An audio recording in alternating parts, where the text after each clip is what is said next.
महिमा कहाई न होती। क्या भैया गाओ।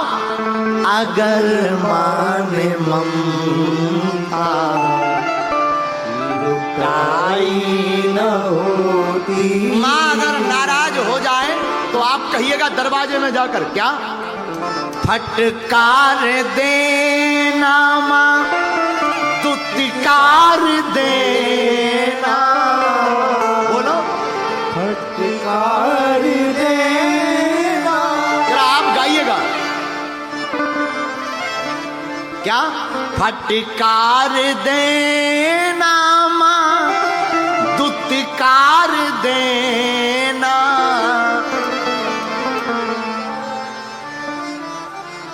माँ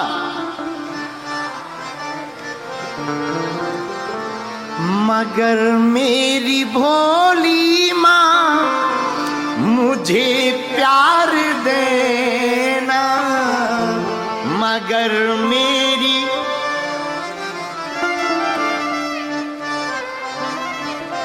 और अगर माँ ने बिगड़ी बनाई ना होती। किस किस की बिगड़ी बनाई मानते हो ना। अगर माँ ने बिगड़ी भैया बनाई ना होती तो ममता मई माँ कहाई ना होती। एक बात बोलें, घर में डिनर सेट हो, सोफा सेट हो, किचन सेट हो, सब कुछ बेल सेट हो, लेकिन अगर भक्ति के बिना तुम्हारा माइंड अपसेट है ना, सब बेकार है। भक्ति के लिए माइंड का सेट होना बहुत जरूरी है। माई बाप माँ जैसी ममता किसी दर पर नहीं मिलेगी। माँ बड़ी दयावान होती, बहुत करुणावान होती। माँ के जैसा स्वभाव किसी का नहीं हो। माँ अपने बच्चे को कभी दुखी नहीं देख सकती। खुद गीले में सो जाएगी, बच्चे को सूखे में सुलाएगी। खुद भूखी रहेगी, बालक को भोजन कराएगी। हम माई बाप आप बड़े भाग्यशाली हो, हम आप कितने भाग्यशाली हैं। पराम्बा माँ की गोद में बैठे हैं, तो हमारी पराम्बा माँ कब हमको दुखी रहने देगी? ये कब हमको कष्ट में रहने देगी? तब जब बालक माँ की शरण में नहीं आता, जब बालक माँ का नहीं होता। इसलिए डूब जाओ आप। हम भाग्यशाली हैं अम्बा के चरणों में, इसलिए डूब जाओ, उनके चरणों को पकड़ लो। और पकड़ने के बाद छोड़ो मत। अगर माने आप देखो, जब तक समर्पण नहीं जीवन में, समर्पण का अभाव है, तब तक किसी भी द्वार पर जाओ, दरबार में जाओ, असंभव है कृपा। देखो दूसरों के बारे में जानना ज्ञान है, लेकिन अपने बारे में जानना आत्मज्ञान है। दूसरों के बारे में कहना बहुत सरल है, अपने बारे में बोलना बहुत कठिन है। अपने बारे में समझो आप, अपनी मां है, अपने मां के सामने जाकर बैठ जाओ, कुछ बोलो मत। एक बात बोलें, 1 लाख लोग बैठे हो, मां 1 लाख लोगों में अपने बच्चे की श्वास से पहचान जाती है, ये हमारा बेटा। 1 लाख लोगों में पहचान जाती है, हमारा बेटा है, ये बेटी है। जिस प्रकार संसार की माँ 1 लाख लोगों में जब बच्चे को जान जाती है, माई बाप ये तो पराम्बा है, करोड़ों की भीड़ यहां रहे पर माँ तुम्हें पहचान जाएगी, ये हमारा बेटा आ गया है। ठीक है, जाकर समर्पित हो जाओ, डूब जाओ मस्ती में, उनके हो जाओ।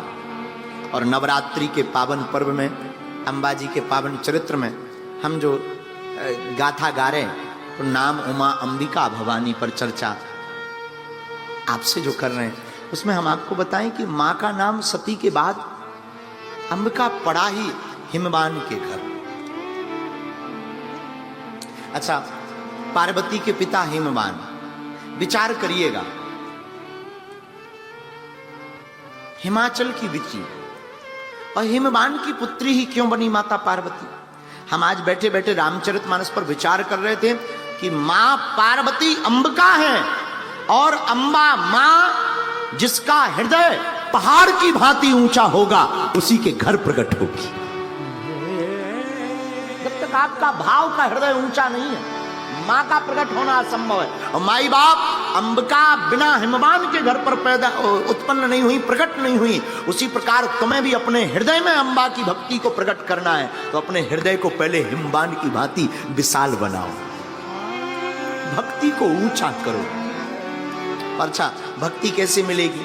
बड़ा विषय है महाराज, भक्ति कैसे मिलेगी? तो जन्म मां देती है, लेकिन भक्ति का जन्म महात्मा देते हैं, फिर परमात्मा की प्राप्ति होती है। इसलिए मां भगवती जिनके घर प्रकट हुई, हिमवान के घर प्रकट इसलिए हुई क्योंकि मां उसके घर पर ठहरना चाहती, रुकना चाहती, जिसका हृदय एकदम बड़ा है, विशाल है।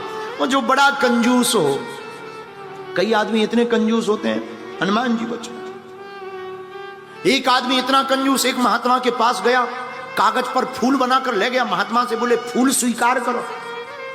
महात्मा बोले फूल कहां है? बोले कागज में है, कागज में फूल बना के दे दिए, ये लो स्वीकार करो। महात्मा भी कम नहीं थे, महात्मा बोले हमसे फल ले जाओ, टोकरी करो।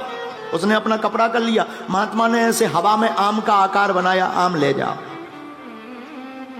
आदमी बोला ये क्या है? बोले जैसे तुमने फूल ले वैसे फल ले जाओ, तुमने कागज के फूल दिए, हवा के फल ले जाओ। माई बाप, हम ये नहीं कहते कि आपको कैसे जीना चाहिए, आप अपने हिसाब से जीना चाहिए, आपकी जैसी परिस्थिति बोले वैसे जीना चाहिए। हम इतना कहते हैं कि आपको परमात्मा के सामने समर्पित होकर के जीना चाहिए, विशाल हृदय बनकर के जीना चाहिए। इतना विशाल हृदय होना चाहिए भगवान के सामने। देखो, जिससे प्रेम होता है ना, उससे नेम और टेम का कोई मतलब नहीं होता है। नेम और टेम तो बिजनेस में देखा जाता, भैया 5 बजे की ड्यूटी है, बस अब पूरा हो गया, अब हम जाएंगे घर। और जिससे प्रेम होता है उससे नेम टेम नहीं पूछा जाता, न नेम टेम की बात होती है। और हमारा आपका अंबा माँ से प्रेम है, अंबा जी के चरणों में प्रेम है, ये विचार नहीं करना कि